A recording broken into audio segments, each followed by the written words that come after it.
teman-teman semuanya, kembali lagi bersama saya Winda Pasaribu.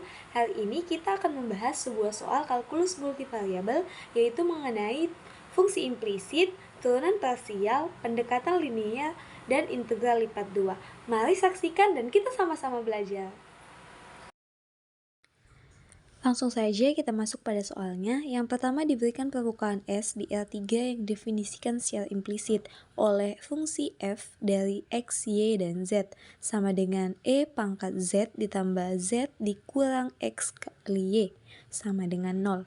Diketahui bahwa titik x, y, dan z itu sama dengan 1, 1, dan 0 berada pada permukaan S. Lalu soal pertama meminta kita untuk menunjukkan apakah Z bisa dinyatakan sebagai fungsi Z dari X dan Y dan mencari turunan parsialnya di titik 1, 1, dan 0. Maka langkah pertama yang kita lakukan adalah menunjukkan Z sebagai fungsi Z dari X dan Y. Untuk menunjukkan Z sebagai fungsi dari X dan Y, kita perlu melihat apakah benar fungsi berada pada permukaan. Di sini langsung saja kita masukkan titik 1, 1, dan 0 pada fungsi sehingga didapati nilainya adalah 0 dan itu menunjukkan bahwa titik memang berada pada permukaan.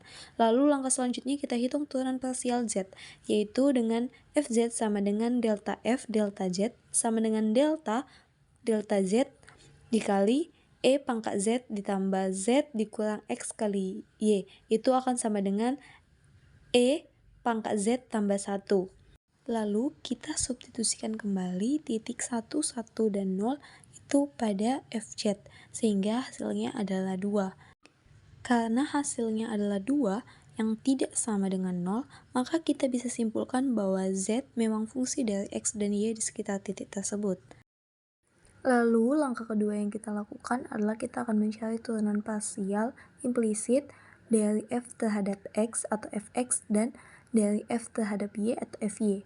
Di sini kita telah melakukan perhitungan dengan rumus turunan parsial implisit sehingga dapati turunan parsial implisit F terhadap X itu sama dengan min Y dan F terhadap Y itu sama dengan min X. Selanjutnya kita hitung delta Z delta X dari 1,1. Delta Z per delta X itu sama dengan min Fx per Fz, di mana setelah kita cari tadi, turunan implisit F terhadap Y itu sama dengan min Y. Maka kita masukkan min Y per E pangkat Z tambah 1. Maka akan sama dengan Y per E pangkat Z tambah 1. Lalu kita substitusikan titiknya sehingga dapati delta Z delta X itu sama dengan 1/2. Lalu untuk delta Z delta Y dengan perhitungan yang sama kita lakukan, maka dapati hasilnya adalah 1/2. Pada soal kedua, kita diminta menggunakan hasil pada soal yang pertama untuk membentuk pendekatan linear dari Z, X, Y di sekitar titik 1,1, yaitu fungsi L dari X, Y ekuivalen dengan fungsi Z dari X, Y. Pada soal kedua ini, kita menggunakan rumus pendekatan linear untuk menyelesaikannya, di mana dari titik-titik yang sudah diketahui pada soal pertama, kita langsung substitusikan pada rumus. Maka didapati hasilnya fungsi L dari X, Y sama dengan 1/2X tambah 1/2Y dikurang 1.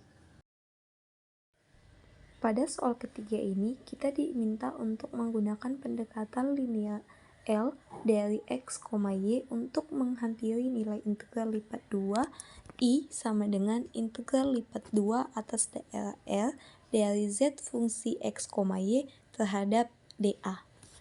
Dengan daerah L sama dengan 1,1,2 dikali 1,1,2 pada bidang XY.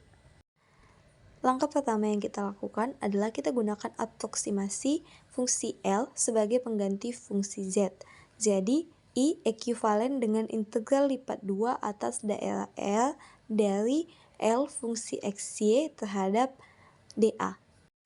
Lalu selanjutnya kita pisahkan integral menjadi 3 bagian sehingga menjadi 1/2 integral lipat 2 atas daerah L dari X dA ditambah 1/2 integral lipat 2 atas daerah L dari Y dA dikurang integral lipat 2 L dari 1 dA. Maka setelah kita lakukan perhitungan, maka didapati integral lipat 2 atas daerah L dari X dan Y dA itu sama dengan 0,044 dan luas L adalah 0,04.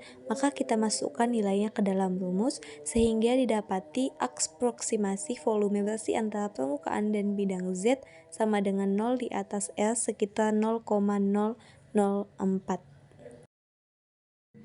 Berdasarkan bentuk fungsi L dari X, Y sama dengan X tambah Y per 2 dikurang 1 dan I ekuivalen 0,004, apakah Z dari X, Y cenderung bernilai positif atau negatif di dalam daerah L? Maka jawabannya Z dari X, Y cenderung positif di dalam daerah L. Lalu yang kedua, apa makna tanda nilai integral I terhadap posisi permukaan S relatif terhadap bidang Z sama dengan 0 di atas L? Integral lipat 2 tersebut mempresentasikan volume bersih bertanda antara permukaan S dan bidang Z sama dengan 0 di atas daerah L. Jika integral positif berarti secara keseluruhan permukaan terletak di atas bidang Z sama dengan 0. Karena aproksimasi memberi I ekuivalen dengan 0,0 lebih besar dari 0 menunjukkan di atas daerah L permukaan S secara rata-rata sedikit berada di atas bidang Z sama dengan 0. Baiklah, sekian pembahasan hari ini. Terima kasih.